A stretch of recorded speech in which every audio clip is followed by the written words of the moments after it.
Si desplegáramos la corteza cerebral que nos envuelve, daría para fabricar un mantel de una mesa pequeña. Y en ese mantel estaría todo, el control de nosotros mismos y el control del universo. En unos instantes, en Redes.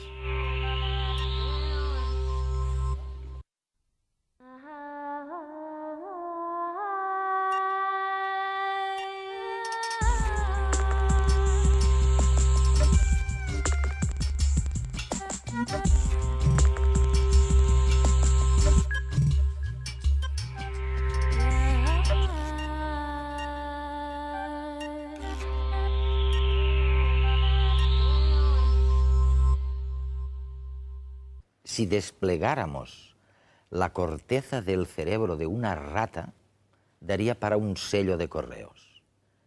Si desplegáramos la corteza de nuestro cerebro, daría para un mantel de una mesa mediana. Y en ese mantel estaría nuestra conciencia, la capacidad de controlar nuestro cerebro, de controlar a los demás y de controlar el universo. Casi sin saberlo, estamos descubriendo lo que de verdad nos ha hecho humanos. El cerebro puede deteriorarse por un traumatismo o a consecuencia de una enfermedad neurodegenerativa. ¿Pero pueden recuperarse las facultades perdidas por estas causas? La respuesta es que en parte sí. ¿Recuerdan a Oliver Sacks?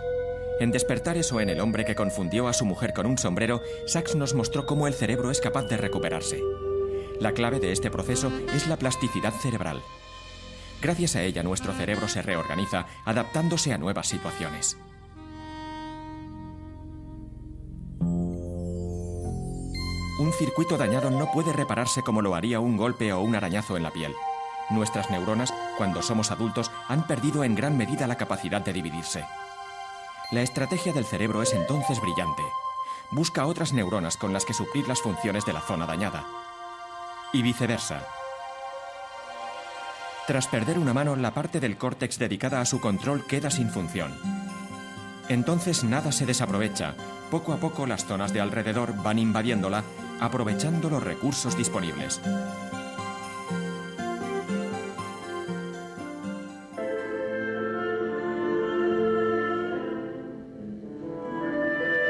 Piensen en dos músicos, uno es pianista y el otro toca el violín. Y ahora imaginen el córtex cerebral como un mapa donde están localizados los diferentes órganos del cuerpo, incluidas las manos con las que estos músicos tocan. Pues bien, una buena idea de plasticidad es esta. Mientras que el pianista tiene la misma cantidad de neuronas dedicadas a ambas manos, el violinista posee un área mucho mayor de su córtex controlando la mano izquierda si lo comparamos con la derecha.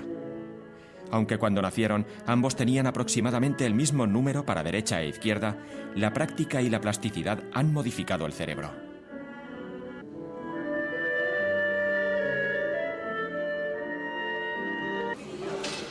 Aún sabemos poco sobre los mecanismos precisos que controlan la plasticidad cerebral. Conocerlos no solo haría avanzar las neurociencias increíblemente, sino que sus aplicaciones en neurorehabilitación serían también inmensas. Dentro de este campo, un centro de referencia y pionero en tratamiento e investigación en España ha sido el Instituto Guttmann de Barcelona. Hoy veremos cómo funciona el instituto por dentro y entrevistaremos a Giacomo Rizzolatti y Álvaro Pascual Leone, dos figuras destacadas dentro del campo de las neurociencias y participantes en las 15ª Jornadas Técnicas del Instituto Guttmann.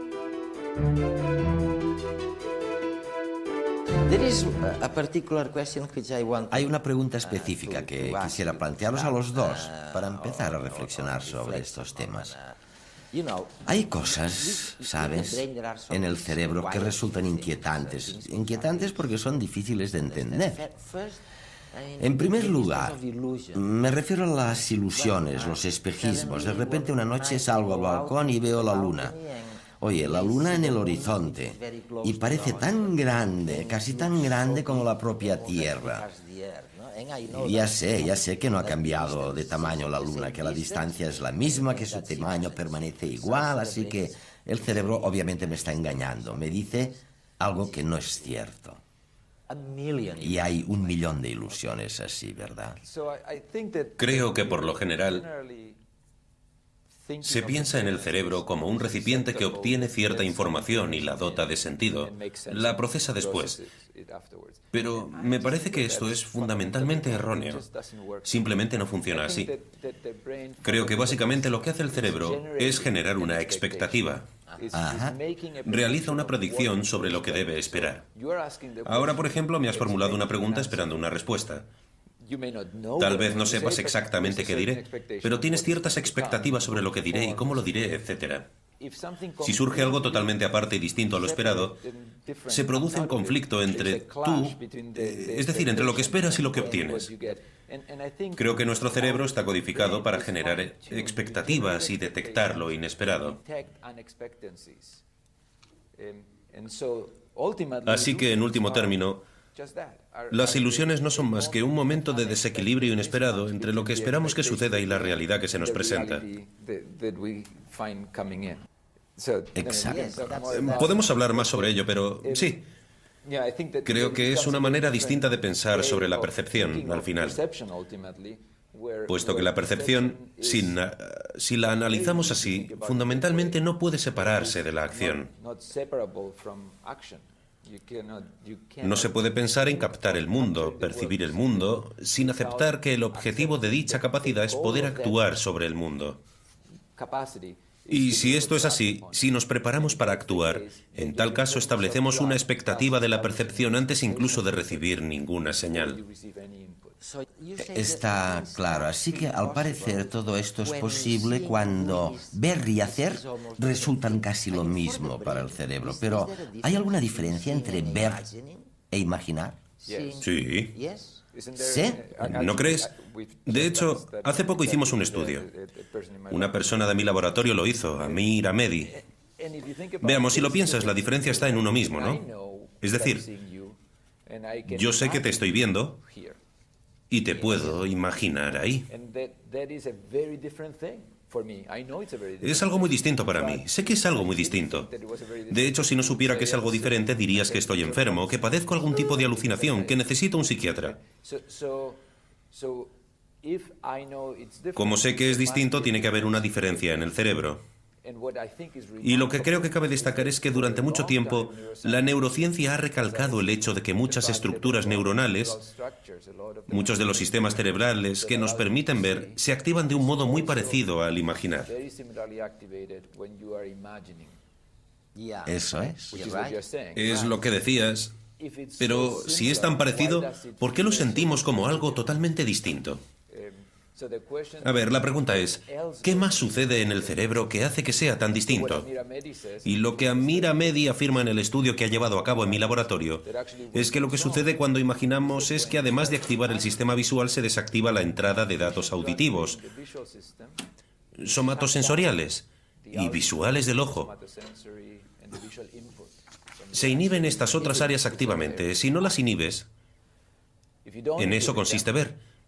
Porque el argumento fundamental es que al ver no solo estamos viendo, también estamos tocando, también nos estamos preparando mentalmente para actuar. Y todo esto requiere Todo lo anterior. una captación de todos los sentidos. Al imaginar no se pretende actuar y por tanto se activa únicamente el sistema visual. Pero está la imaginación motriz. También puedes imaginar que haces algo. Puedes imaginar que estás jugando a tenis en este momento. ¿Mueves algo? No, no mueves nada. Imaginas que juegas al tenis, ¿sabes? Es un buen entrenamiento, porque pensar en el movimiento mejora tus destrezas e incluso tu fuerza. Parece una locura, pero es así. Así que cuando piensas que juegas a tenis, ¿qué sucede?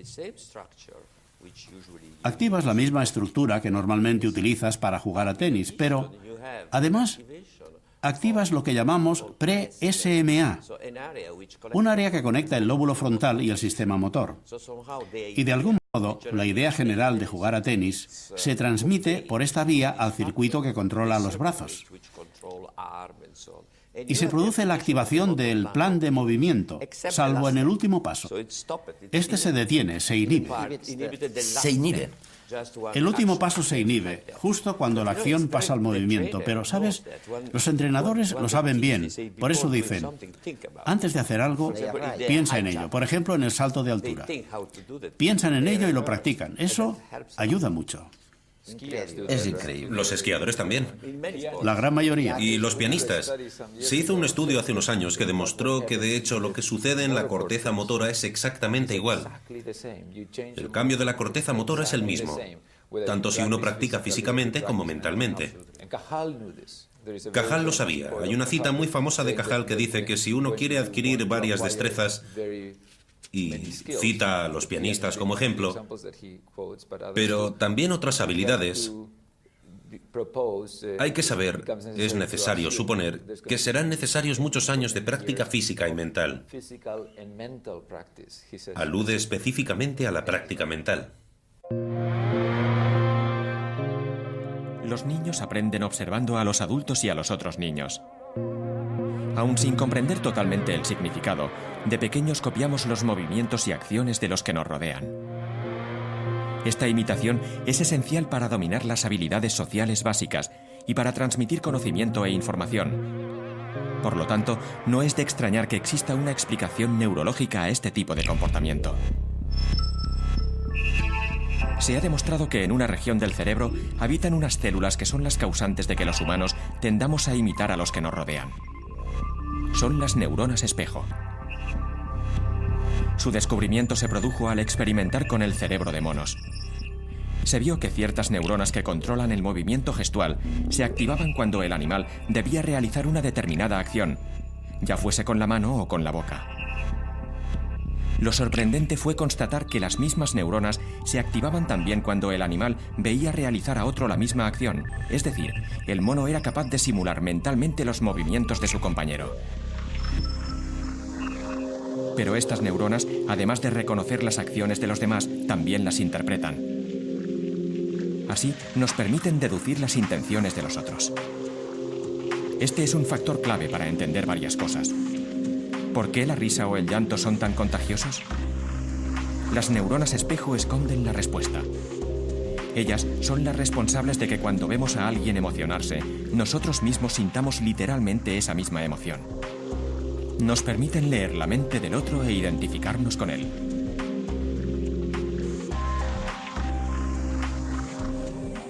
Esta capacidad estaría íntimamente ligada a la aparición del lenguaje.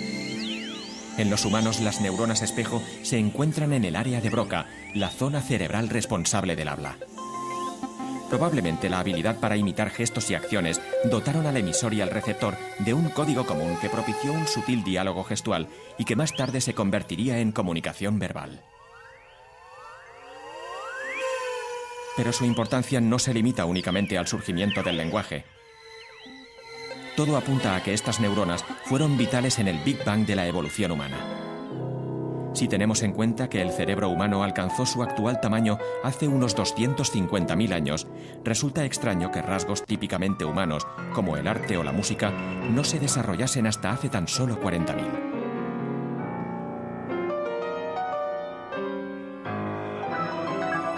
Hasta ese momento era como si todos los participantes en la carrera estuvieran en sus posiciones.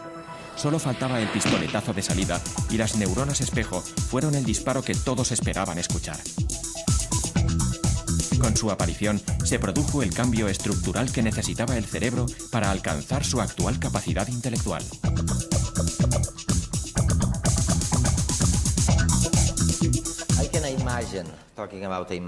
Puedo imaginar muy bien, hablando de imaginación, imaginar a los monos, ¿sabes? Sus neuronas activándose cuando el experimentador toma un cacahuete o va a tomar un cacahuete, igual que lo haría el mono.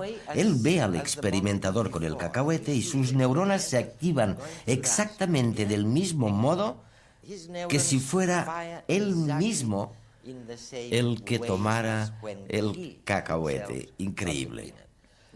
Bueno, de un modo parecido, no lo sabemos con certeza. De un modo muy parecido. Este es el fenómeno básico, exacto. Y creo que es algo muy importante. Porque, ¿qué es lo que significa? Significa que ha reconocido o entendido la acción porque ha creado una copia en su sistema motor. Y podríamos preguntarnos, ¿por qué se puede reconocer la acción únicamente mirándola? Pues porque si se ha introducido en la red motora, y esto nos permite saber cuál será el siguiente movimiento, lo que significa, por ejemplo, pongamos que aparece una criatura de Marte y hace algo extraño, como por ejemplo respirar sin moverse, únicamente hinchando el pecho. Nunca entenderemos lo que significa la respiración por dilatación. Si vemos una criatura redonda, diremos, bueno, tal vez esté respirando, pero no tenemos ni idea de lo que significa. En cambio, si vemos a un mono morder, sabemos exactamente lo que significa el mordisco. Compartimos con otros animales esta sensación. Y cuando vemos a un ser humano hacer algo, sabemos lo que significa. Se trata de un conocimiento que los filósofos llaman conocimiento en primera persona, algo que sabemos lo que significa, que hemos experimentado. Sabes, hay una especie de versión digital, una versión digital interna de lo que ha sucedido con anterioridad. Bueno, cuando digo digital diría, yo qué sé, quiero decir una versión totalmente imaginaria. Lo que creo es que hemos forjado internamente una especie de almacenamiento de acciones, de conocimientos. Cuando este almacenamiento se ve expuesto a los estímulos externos, sabemos exactamente lo que significa, porque pertenece a nuestro yo, como decías antes. Pero si no lo tenemos almacenado, nuestro conocimiento es muy superficial. Podemos interpretarlo lógicamente y decir, bueno, si esta criatura hincha el pecho significa que respira, que está respirando, pero no sabemos exactamente lo que significa. ¿Y esto es lo que nos permite captar cuáles son las intenciones del otro? Exactamente. Sí, porque una vez dentro de esta red, sabemos lo que uno hace normalmente. Si agarro una manzana, normalmente me la pondré en la boca. Si Álvaro agarra una manzana, lo más probable es que se la coma. Claro que puede engañarme. Eso iba a decir yo. A eso me refería. A la imaginación de la que hablábamos y lo previsto e imprevisto. Exacto. Se está creando una expectativa. Si agarro la manzana y se la doy a él, se la pongo en la boca, resultará sorprendente. Está muy relacionado con lo que él decía sobre las expectativas. Como tengo esta red de acciones que están conectadas, lo llamamos una cadena de acciones, esto genera una expectativa. Si sucede algo extraño, me sorprenderé. Si es verdad esto, si es verdad que podemos darnos cuenta de las intenciones de los demás,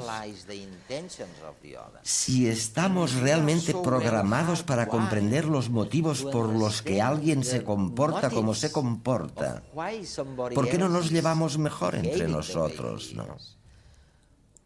¿Por qué nos llevamos tan mal? La clave es que no solo se trata de intenciones, también de lo que los demás sienten. Esto es otro tema que hay que tener en cuenta. Con el sistema de neuronas espejo, también entendemos, también podemos comprender cuáles son las emociones de los demás. Si estás triste, yo también me pongo triste. Tenemos esta capacidad de compasión. Pero, ¿qué pasa luego? Si tú estás triste, normalmente te intentaré alegrar, si puedo. Pero si no puedo, ¿qué haré entonces? ¿Cuál será mi reacción? Porque mi reacción es mejorarte el ánimo para que te sientas mejor, pero si no puedo, ¿entonces qué? Pongamos que tengo una madre anciana que sufre y, por supuesto, intentaré ayudarla, pero si sufre demasiado puede destruirme la vida. ¿Qué es lo que hace la gente normalmente? La colocan en una residencia y la visitan una vez a la semana o una vez al mes si no son tan buenas personas. Así que hay, incluso si comprendemos lo que los demás sienten y piensan, y aunque estamos codificados para actuar bien, si esta sensación es demasiado fuerte, intentamos evitarla.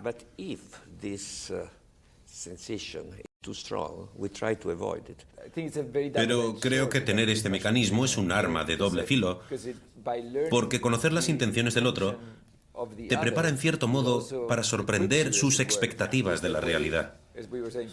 Sabes lo que pasará a continuación. Y por supuesto los prestidigitadores lo hacen fantásticamente bien, viven de ello y es divertido para todos, pero los ladrones también.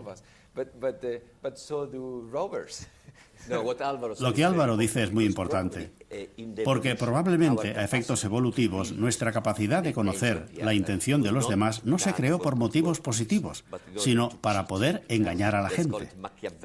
Algunos expertos lo llaman cerebro maquiavélico, porque al entender la intención de alguien también podemos robarle la comida. Eso es. Esta fue la base en los primates, para sobrevivir. Pero además, afortunadamente, tenemos este otro mecanismo que de algún modo hace que sintamos empatía hacia los demás.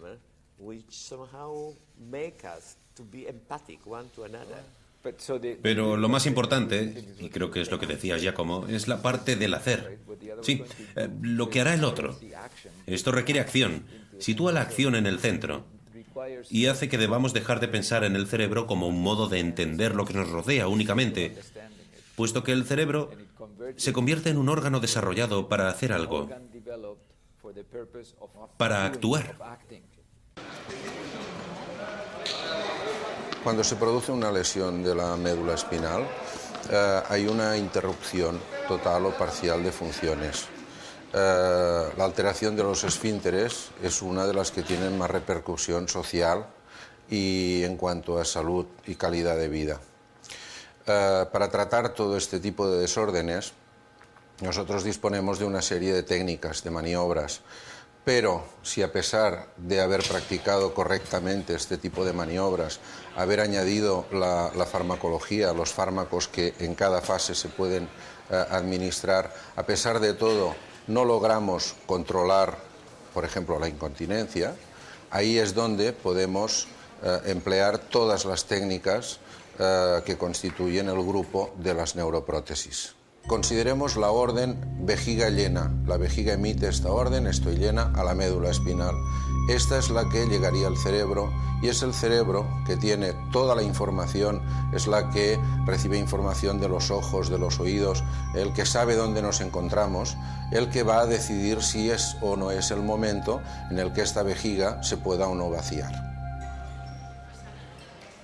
En el caso de la lesión medular, al esta orden que viene de la vejiga no haber podido llegar al cerebro, no vamos a tener este control superior, que nos va a decir si es el momento adecuado o no. Por tanto, la neurona inferior, que es la que regula estos mecanismos de llenado y vaciado, al no recibir ninguna contraorden, va a ser la que se va a encargar de que la vejiga se vacíe, generalmente de forma inadecuada. El Instituto Guttmann es el único centro de España donde se practica la implantación de neuroprótesis en pacientes con lesiones medulares para el control de los esfínteres y también de la erección. La técnica quirúrgica para la aplicación de los electroestimuladores sacros, SARS, consiste en la retirada de la lámina posterior del hueso sacro para poner de manifiesto las raíces nerviosas que circulan a este nivel. Es sobre estas raíces sacras sobre las que vamos a practicar la desconexión nerviosa y posteriormente la colocación de los electrodos para ser estimuladas. Esta estimulación se practicará mediante corriente eléctrica. Esta corriente eléctrica será generada por un receptor que habremos colocado debajo de la piel y al que vamos a incidir con ondas electromagnéticas. Este es el aparato que, disponiendo de 3 grupos de circuitos, va a poder vaciar la vejiga, vaciar el recto o en los hombres provocar la erección del pene. Esto me lo implantaron hace 8 años y a partir de ahí pues me va muy bien porque me ha ahorrado de llevar sonda fija y sondarme, que era muy malo porque había muchas infecciones y esto acarreaba muy malestar a todos. Y a partir de la implantación, pues todo es más higiénico y es mejor para todo. Cuando tengo que chisparme, que esto se llama esto, pues enciendes el aparatito, te pones la placa que está aquí con el cable donde tienes el implante, entonces te haces los estímulos y a salir el pipí. Durante años habéis trabajado con una técnica que llamáis, oye, corrígeme si me equivoco, estimulación transcraneal repetitiva, algo así en todo caso. Sí. Y con esta técnica, hay una primerísima posibilidad, en términos generales, que consiste en generar actividad cerebral de un paciente para compensar alguna pérdida de actividad de algún lugar de esa parte cerebral. Compensar algún tipo de pérdida que se ha producido. Pero, en segundo lugar, tal vez se puede obtener, conseguir generar actividad cerebral y aplicarla a algún movimiento del cuerpo que hasta entonces no existía. Oye, suena algo genial eso, ¿no? Y me gustaría saber si es verdad. Bueno, el potencial está ahí y hemos aprendido muchas cosas, así que sin duda podemos conseguir, de un modo no agresivo, en fin, porque la novedad no es que podamos estimular el cerebro. Que se puede estimular el cerebro y generar ciertos efectos es algo que hace muchos años que nosotros sabemos. Con electroshocks, por ejemplo. Bueno, antes de eso, mucho antes. Sí, antes. Hemos comprendido que el cerebro controla el movimiento y la vista gracias a los experimentos en los que se estimulaba el cerebro, pero con craneotomía.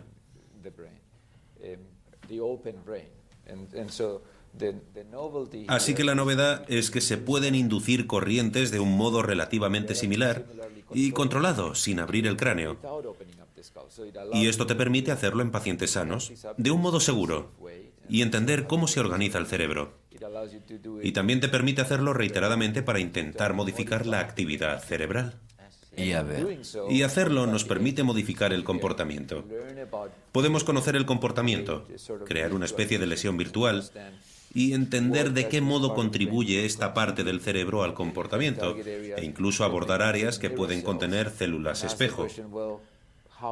Y preguntarnos, ¿cómo afecta esto a nuestra capacidad de imitar? Algo que ha hecho Giacomo, por ejemplo, así como la gente que quería poner a prueba sus teorías. Puedes crear dichas lesiones. Pero a mí me interesa especialmente la pregunta, ¿se puede modificar la actividad de tal modo que podamos mejorar el comportamiento y así convertirlo en una herramienta terapéutica para el tratamiento de enfermedades? Claro. Oye, ¿podéis eliminar el dolor, por ejemplo? ¿O qué hacéis con alguien que ha sufrido un infarto, una depresión? ¿Podéis hacer algo de verdad? ¿Lo habéis hecho ya? Sí, creo que se puede. Y que lo hemos hecho, y otros también. Hay más técnicas que debemos aprender. Pero la idea es que si podemos identificar el circuito cerebral que controla un comportamiento concreto o una disfunción específica, podremos utilizar esta técnica para modificar la actividad en ese circuito, convertirlo en un método de neuromodulación. ¿Y habéis tenido éxito ya? Con la depresión se obtienen resultados muy buenos. Y no será por el efecto llamado placebo. No. ¿Qué pregunta más peliaguda? ¿No será por las interferencias en el campo magnético? Sin duda es una buena pregunta. Creo que hay dos aspectos que cabe mencionar. El primero es que cuando se afirma que una técnica concreta tiene un uso terapéutico es necesario realizar un estudio clínico. Un estudio riguroso y controlado con placebo. Y creo que para algunas aplicaciones todavía hay que hacerlo en el caso de la estimulación cerebral. Pero quizá otro aspecto del tema que considero especialmente apasionante es que si el fenómeno placebo es real, y así lo creo, eso significa que hay un circuito cerebral que lo genera. Alguien es responsable por eso, ¿no? Bueno, alguien en mi cerebro, sí. Es algo que supongo que tiene que ver con la confianza, la creencia. La fe en las expectativas que se activa con calidades positivas para la salud. Mejora la salud. Si esto es verdad, entonces tal vez la estimulación cerebral pueda activar ese circuito y convertirse en un complemento valioso para los tratamientos de todas las enfermedades.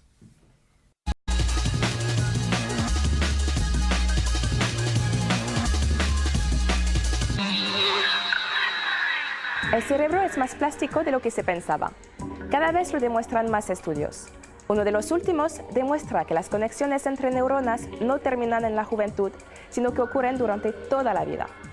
Una nueva investigación de la Facultad de Medicina de Harvard lo corrobora. El estudio se ha realizado con ratones. En el hipotálamo de su cerebro habitan unas neuronas que regulan el apetito en la edad adulta.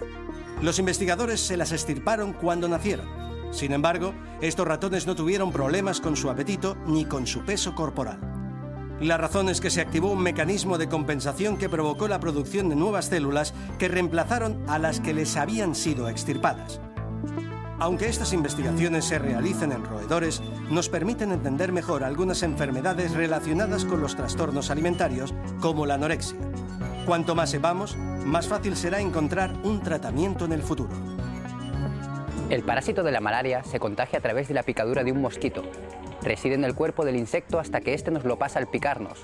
Entonces desarrollamos la enfermedad. ¿Pero por qué no enferma el mosquito? Investigadores de la Universidad de Johns Hopkins de Estados Unidos han estudiado un gen que podría explicar por qué los mosquitos no desarrollan la malaria a pesar de que son portadores de la enfermedad. Este gen capacita al mosquito para defenderse a sí mismo del parásito y se activa en el momento que se infecta. Cuando los científicos inactivaron el gen, vieron que el mosquito desarrollaba el triple de parásitos de malaria. El objetivo de los científicos ahora es identificar a los genes que vuelven al mosquito susceptible a la infección. Si el mosquito no se contagia, no habrá forma de transmitir el parásito entre los humanos. Aunque este estudio no ha hecho más que empezar, puede ayudar a tener un control de la enfermedad en el futuro.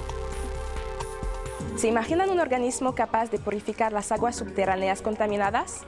Investigadores de la Universidad de Massachusetts han descubierto una bacteria que no solo es capaz de esto, sino que además se comporta como un buen conductor eléctrico. Son microorganismos anaeróbicos, es decir, que en lugar de respirar oxígeno como nosotros, utilizan metales como el uranio o el cromo. Para nosotros, estos elementos son contaminantes, pero para ellos son su fuente de energía. Y al usarla, al capturar estos metales necesarios para ellos, limpian las aguas subterráneas. Pero además, estas bacterias tienen una doble habilidad. Sintetizan unos cables infinitamente finos, unas 20.000 veces más delgados que un cabello y 1.000 veces más largos que anchos. A pesar de su pequeño tamaño, son bastante duraderos y capaces de convertir los desechos animales y vegetales que flotan en el agua en electricidad. ¿Quién sabe si gracias a este hallazgo reduciremos la contaminación provocada por derrames tóxicos al mismo tiempo que obtendremos energía de una forma natural? Afortunadamente, no compartimos los mismos gustos a la hora de aparearnos. Sin embargo, hay algunas preferencias que sí se comparten. Dentro de la comunidad animal sucede lo mismo. Hay rasgos físicos que tienen más éxito que otros. Científicos de la Universidad de Buffalo han demostrado que las mariposas hembra prefieren el brillo al tamaño de los dibujos de las alas al aparearse. En una serie de experimentos, los investigadores modificaron los elementos ornamentales de las alas de los machos. Crearon círculos de diferentes medidas, colores y hasta modificaron el tamaño de la pupila, el círculo interior del ala, que se caracteriza por reflejar luz ultraviolada. No se observó ningún cambio selectivo en el tamaño. Sin embargo, cuando decidieron ocultar los reflejos ultravioletas de las pupilas, las hembras mostraron poco interés en estos machos. Entonces, ¿a qué se debe esta gran variedad de dibujos en sus alas si no es por un fin reproductivo?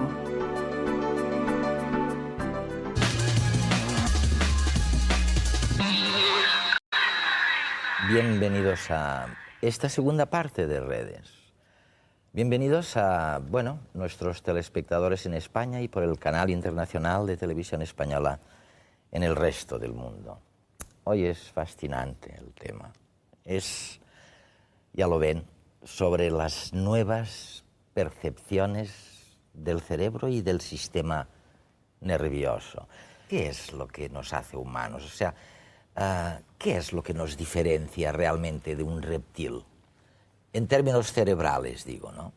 Pues, evidentemente, hay una cosa que nos hace más humanos que un reptil y es una cosa muy sencilla. El primero es el tamaño, y el tamaño que es el número de neuronas. Sí. Sí estaban hace los primeros homínidos, ya tenían el tamaño, pero tenían algo que nosotros hemos sabido utilizar, que es que además del tamaño, tener una capacidad adaptativa tremenda, porque el cerebro con el que la naturaleza nos dotó es un cerebro que tiene una gran plasticidad, tiene una gran capacidad de crear y de adaptarse y de funcionar en distintos medios y además en programar distintas tácticas y programas y proyectos que nos van a hacer más adaptados al medio y a la vez van a hacer el medio más adaptados a nosotros. Yo creo que es la capacidad del cerebro de adaptarse. Y esto viene sobre todo de una parte específica del neocórtex, de esta membrana.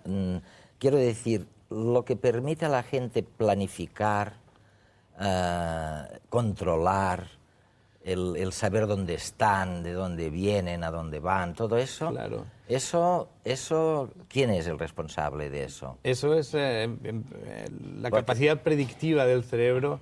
Es probablemente fruto de la función, sobre todo de la parte más anterior del cerebro, que es del lóbulo prefrontal, que es a su vez la parte que madura mucho más tarde en la especie humana. Esta parte del cerebro no está en la mayor parte de los primates y, por supuesto, no está en los mamíferos anteriores.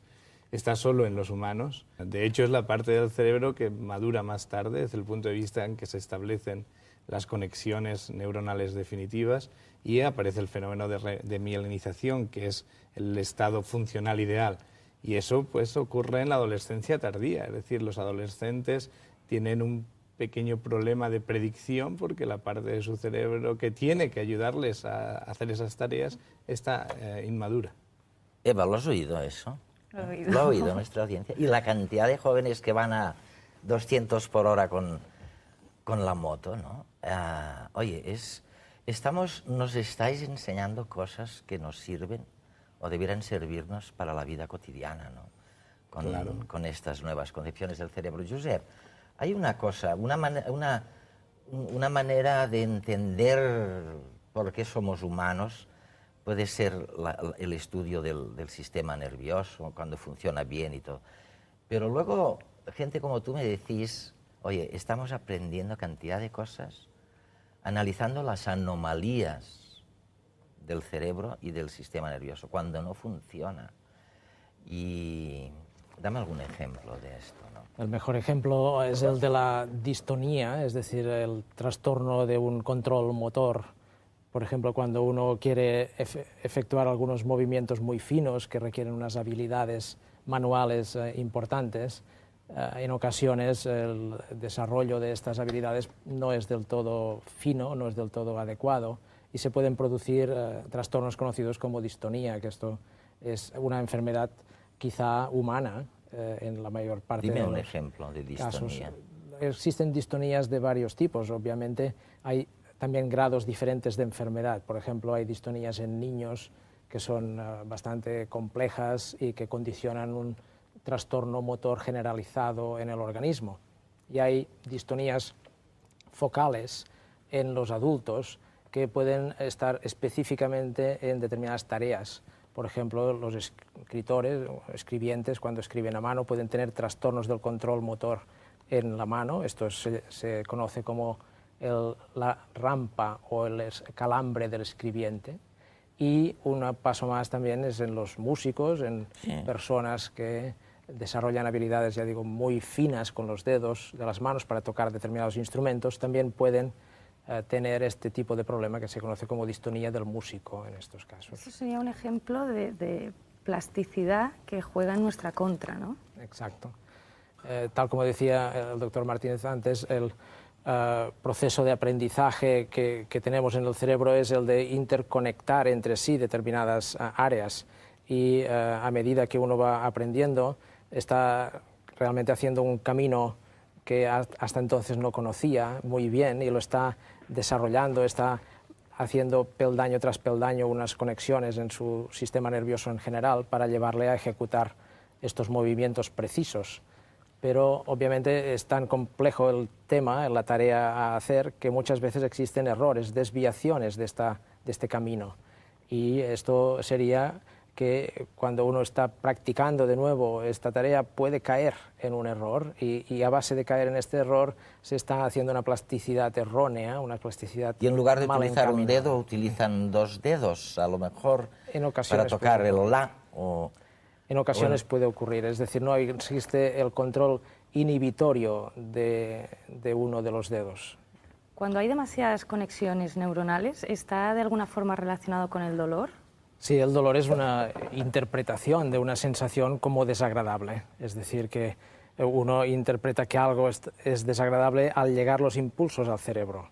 Esto obviamente puede provenir de un impulso que realmente sea doloroso y esté activando las fibras nerviosas que se encargan de llevar los impulsos desde la piel hasta el cerebro, que son conocidas, o bien puede ser que exista un mensaje erróneo, que realmente tocando a veces o estimulando áreas de la piel que no deberían ser dolorosas, el cerebro lo interpreta como doloroso. Esto ocurre y se conoce, tiene un término conocido incluso médicamente que se llama alodinia. Eva, cosas como esa y peor habéis visto, creo, en el Goodman, ¿no? ¿Por qué no nos hablas del reportaje? Ahora veremos un reportaje en el que tenemos en cuenta esta plasticidad neuronal para tratar anomalías tan graves como accidentes.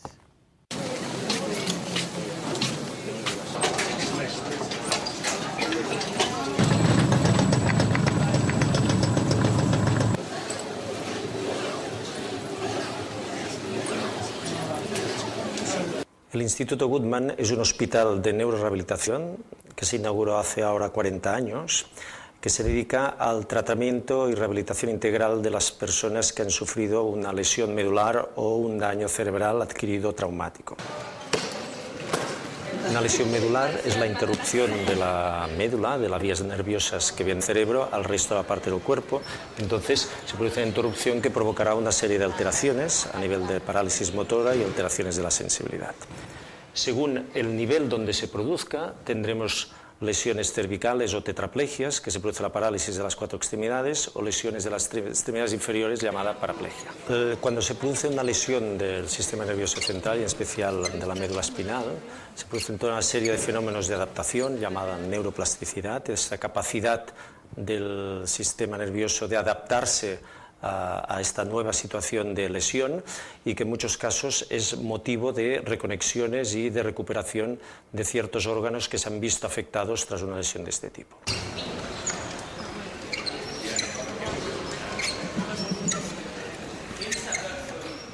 Nuestro trabajo en el área de rehabilitación funcional consiste en planificar para cada paciente un conjunto de ejercicios personalizados a través del cual el paciente desarrolla sus potenciales buscando el máximo nivel de independencia funcional posible. En este punto de trabajo, el fisioterapeuta y el terapeuta ocupacional toman una importancia decisiva a la hora de animar, coordinar los ejercicios, modificarlos y establecer planes de futuro para que el propio paciente desarrolle las actividades de la vida diaria en un entorno convencional.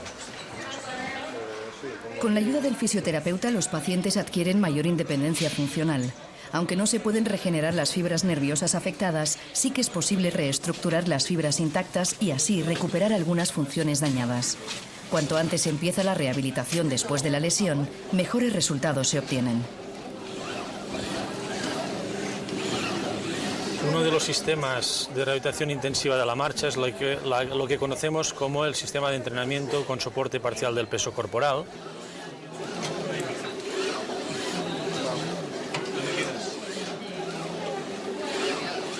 Lo que pretende este ejercicio es generar un patrón de marcha tan repetitivo que se automatice en pacientes con lesiones de daño cerebral o lesiones medulares incompletas.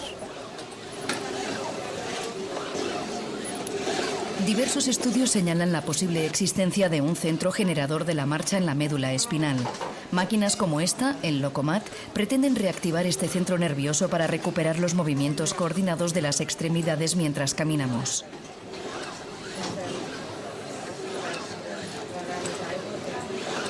El hecho de entrenar la marcha en los distintos sistemas de entrenamiento con soporte parcial del peso corporal favorece a nivel fisiológico diferentes elementos que vale la pena resaltar desde el punto de vista que repercuten en el paciente a nivel óseo, a nivel muscular, a nivel articular, y no solo a estos niveles, sino que también a nivel psicológico el paciente puede recuperar una posición que había perdido debido a la lesión que ha sufrido.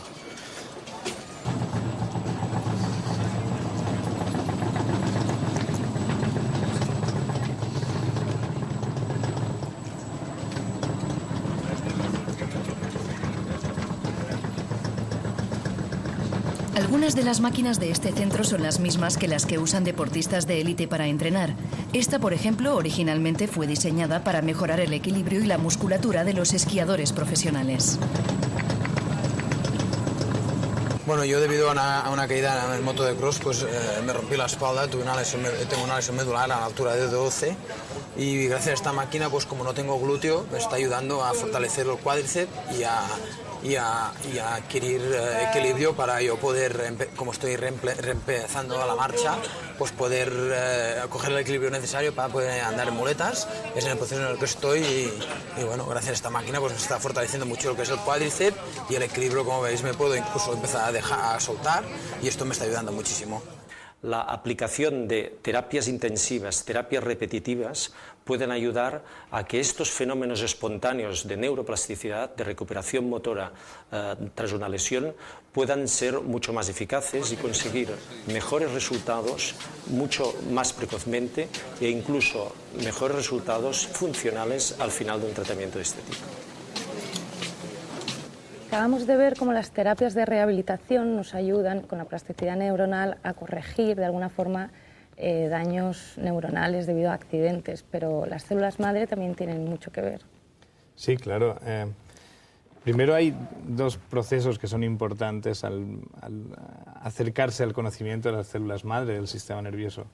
Primero es que están ahí, por lo tanto las células madre tienen que tener un papel importante en lo que es el proceso inicial de regeneración. Es decir, tú has tenido un accidente vascular o un accidente traumático o un accidente de cualquier tipo que daña una parte del cerebro y sabemos que en determinadas zonas del cerebro estas células madre son capaces de reaccionar a ese daño e intentar repararlo en la medida de sus posibilidades. Lo que ocurre es que muchas veces o estamos en un área donde no se han descubierto hasta el momento células madre o estamos en un área donde las células madre se han agotado, también puede ser debido a la edad del individuo. Entonces, está la terapia, la salida es la terapia celular, es decir, intentar ayudar al organismo a regenerar esa estructura, a regenerar esa función, aportándole células madre. Y esa es la gran actualidad de la terapia celular con células madre del sistema nervioso u otro tipo de células madre. Todos venimos de una célula única, que es el embrión, o sea, en principio nuestro sistema nervioso también viene de pocas células, es decir, en el genoma de cualquier célula de nuestros cuerpos está el código completo, las instrucciones completas de convertirse en cualquier célula. Simplemente habría que tocar el botón adecuado para que se abran las páginas del desarrollo y una célula adulta empezase a leer su libro que leyó cuando era una célula embrionaria. Entonces las células madre de los tejidos parece que tienen esa posibilidad de leer esas instrucciones embrionarias más fácilmente. Pueden ser sería utilizadas. aprovechar la plasticidad de la propia célula para convertirse Claro, coger células de donde hay muchas células madre y ponerlas en otro sitio donde hacen falta para regenerar. Josep, ¿en el clínico estáis lejos de eso todavía o...? Yo creo que en este momento sí, es muy difícil en este momento hacer estos estudios en seres humanos vivos, aunque Salvador ha contado pues, ya la posibilidad de que se realizan en determinados centros y hay proyectos de investigación en marcha al respecto. Yo lo que creo es que todavía es difícil saber con certeza hasta dónde van a llegar el crecimiento neuronal en estas neuronas o estas células madre implantadas que luego se puedan transformar, pues hasta qué punto van a seguir el camino que ya debían tener trazado las anteriores células cuando se implantan células madre nuevas, ¿no? Tú dices si se adaptarán al nuevo entorno del tejido donde las pongas, que no lo sabemos. Esto por un lado, y por el otro lado si su crecimiento va a llegar al órgano diana al que realmente están destinados. ¿Por qué? ¿Qué pasa si las conexiones son malas? Entonces pueden ocurrir se conocen como trastornos de la reinervación, es decir, la regeneración del axón después de una lesión conlleva que quizá el axón o la fibra nerviosa crezca equivocadamente hasta una diana que está cerca de donde tenía su destino, pero que no es exactamente la misma. Entonces pueden haber pequeños trastornos o errores de la reinervación. Por ejemplo, en la parálisis. Bueno, uno de los problemas más conocidos seguramente por la mayoría sería la parálisis facial. Una lesión, por ejemplo, de un nervio facial conlleva que se quede una persona pues, con la mitad de la cara paralizada de tal manera que no la puede mover. Y luego sucede la reinervación, pero a veces esta reinervación se equivoca y acabas teniendo un pequeño trastorno de movimiento, de control de aquella parte de la cara. Esto es conocido como los espasmos faciales postparalíticos, es decir, después de una parálisis pueden haber trastornos de la reinervación. Salvador, ¿dónde estáis en eso? Pues estamos en eso exactamente. Es decir, en los modelos animales sí que se puede llegar a poner células, se puede llegar a generar neuronas y estamos en el tercer paso de la plasticidad tisular, es decir, ver si las neuronas que has puesto allí se incorporan los circuitos y restablecen los circuitos funcionales normales y que responden a las necesidades del animal en ese estado, no generas ni alteraciones. Yo te he leído o te he oído en alguna parte decir que empiezas a tener dudas un poco de la posibilidad de aplicar, a medida que llegamos a estas, digamos, actuaciones o comportamientos neuronales más complejos, a poder seguir utilizando los animales como ejemplo, como cosa de que inevitablemente vamos a poder utilizar en los hombres. ¿Por qué dices eso? Ya, porque evidentemente estamos hablando de dos modelos cerebrales completamente similares aparentemente al inicio, pero completamente distintos después. Es decir, el cerebro humano presenta una etapa tan larga de maduración, tiene tantas neuronas distintas en cuanto al número y a la diversidad con los animales, es tan cualitativa y cuantitativamente diferente en su función a un cerebro de animal, que llegará un momento que quizá en las primeras fases del desarrollo podamos equiparar procesos, porque al final están ocurriendo procesos muy globales.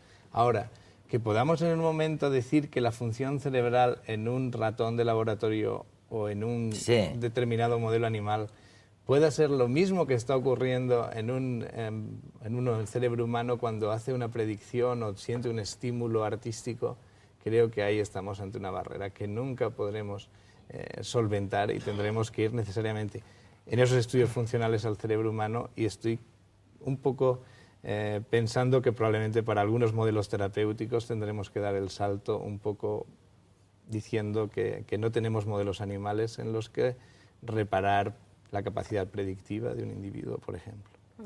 Nadie nos podrá ayudar, pero para esto falta todavía un tiempo, por lo menos una semana, y yo les doy de plazo hasta la semana que viene para que sigan meditando en, bueno, qué es de verdad lo que nos hizo humanos. Hasta la semana siguiente.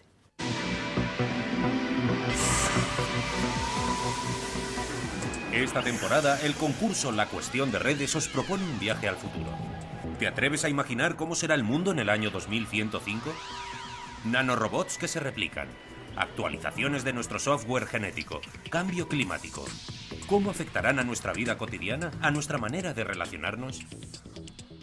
Puedes responder con un texto o con un formato audiovisual. Consulta las bases del concurso en nuestra página web. Atrévete a ser creativo sin olvidar el rigor. Nuestros horizontes se amplían exponencialmente. ¿Cómo te imaginas el mundo dentro de 100 años?